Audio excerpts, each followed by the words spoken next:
You really can manifest anything you want. And I know it sounds like cheesy and corny because you hear everybody say that, and people have all these different renditions and speeches that they give. But for me personally, I heard this for the first time when I lived in a homeless shelter. And when I first heard that, I had never heard of such a concept. And I took a look around and I said, hold up, you mean to tell me that all this shit I've been experiencing, from being homeless and living in homeless shelters and all this horrible stuff, I created it? Not only did I create it, but I have the power to uncreate that and create anything that I want that's actually possible. So I dedicated my life to learning how to do it.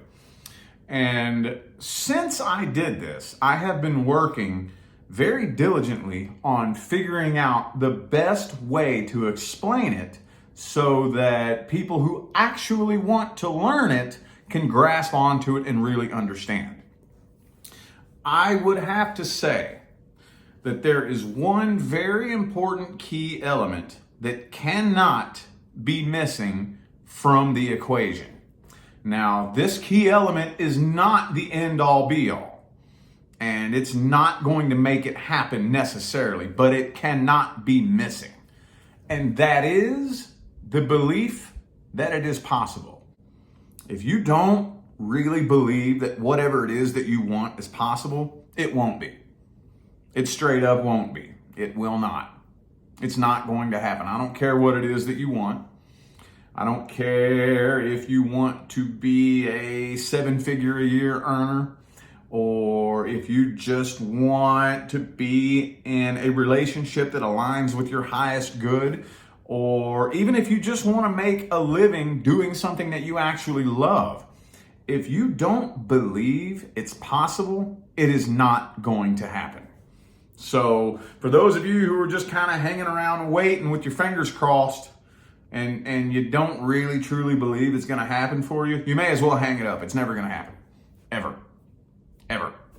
The second thing is that you need to understand that, especially if you're wanting to manifest something that is big and life-changing, you have to understand that that reality is going to require you to turn into a completely different person in order to be a frequency match to fit into that reality. I mean that in a very literal sense. You have to become a different person. What does that mean? What that means is you have to actually rewrite the chemistry in your own brain. Yes, you do. See, you work just like a radio. Imagine you're sitting in your car and your radio is tuned to 107.7 top country hits. And if you're anything like me, I can't stand country music. But if you just sit there and wait, nothing's going to happen. It's going to keep playing country music over and over and over and over. Here's how you function just like a radio, okay? Imagine that me and you are at a house party, okay? And we're sitting in the middle of the living room having a conversation just like this. You're not aware of this, but there is a part of your brain that is constantly scanning your surroundings. Constantly. Always. And it's looking for very specific things that you have programmed it to focus on through years and years and years and years of continued repetitive thought. Okay? So me and you are at a house party and we're in the middle of the living room having a conversation like this. There's 20 other conversations going on around us and there's music thumping. Ooch, ooch, ooch, ooch, ooch. So you're paying attention to everything that I'm saying to you. Well, you don't know this, but that part of you that scans your surroundings is scanning away. And what it's doing is it's sweeping all of the unnecessary information under the rug so that you won't be bombarded with sensory overload, information overload and whatnot, so that you can pay attention to what I'm saying. Now, in the middle of our conversation, through all those other conversations going on around us, through the music thumping, on the other side of the room, someone mentions your name. And you hear that. That is the part of you that you need to pay attention to. That is the part of you that is tuning into and picking up on the reality that you have programmed it to tune into. That is the part of you that is sniffing out your life experiences. Okay? So for the past 15, 20 years, if you've been saying the same thing to yourself over and over and over, whatever it is you've been saying to yourself, that part of you is scanning your surroundings, searching for things that align with what you said. Let me give you an example. My favorite thing to say to myself all day, every day is, I guess I'm just worthless. I'm not good enough. I guess I'm just an idiot. I didn't know this, but I was programming that part of my brain to sniff out things, people, experiences, and situations that harmoniously resonate with and align with me being worthless, me not being good enough, me being a failure. Now, I didn't know this. And then I heard Dr. Joe Dispenza one time, and he said, the universe has no choice but to keep handing you evidence that supports what you believe.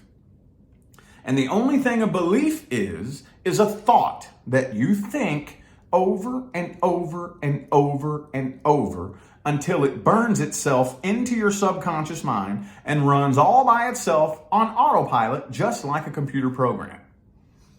And when I heard that, I was like, whoa, really? That's how it works? Then he proceeded to say, they did this experiment where they took two groups of people, and I'm paraphrasing here, so don't quote me. They took two groups of people, Group A and Group B. They gave everybody in both groups a brain scan just to see where they are neurologically. And then they had Group A sit down at a piano and practice this little melody on the piano, like Twinkle, Twinkle, Little Star, or something like that.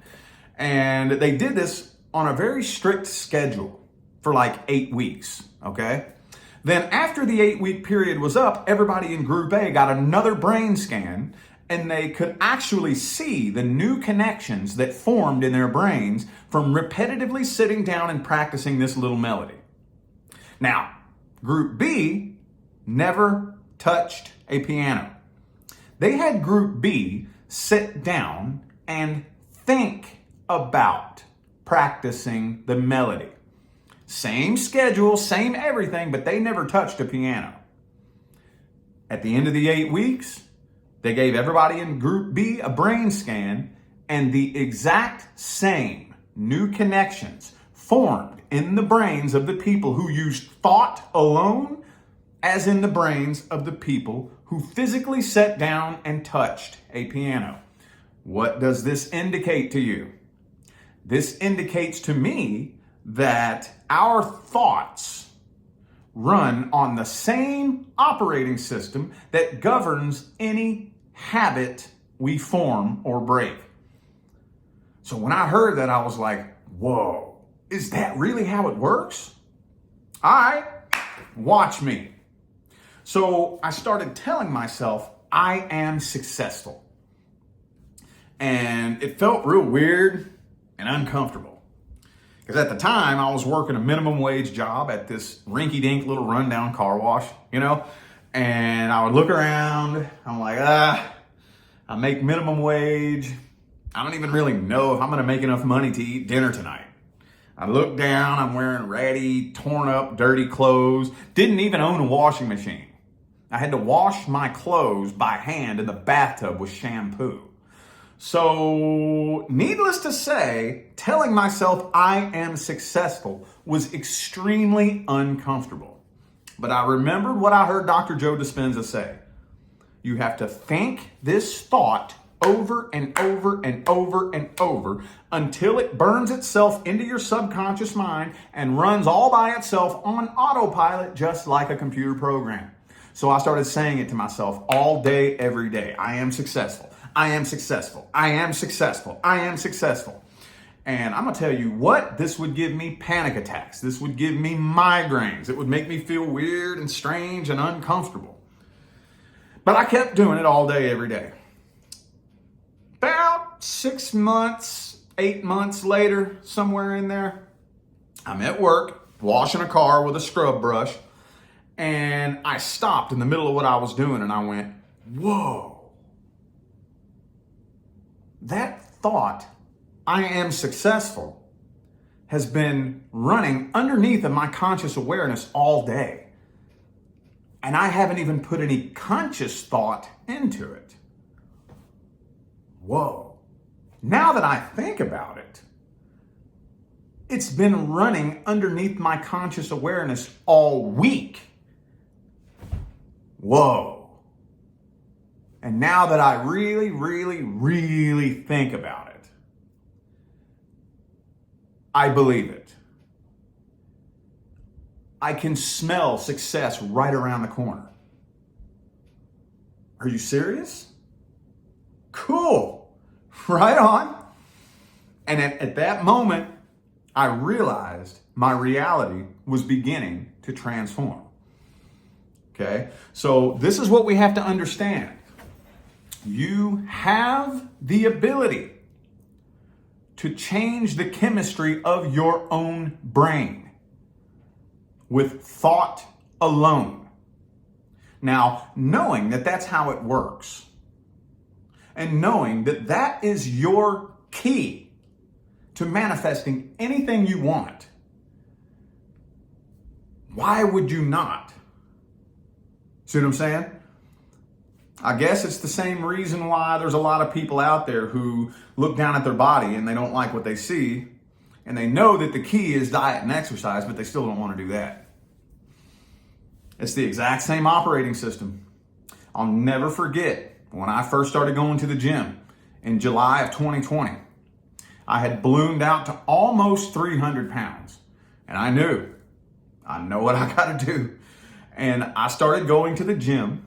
And that first year was the most excruciating, miserable, painful year of my entire life.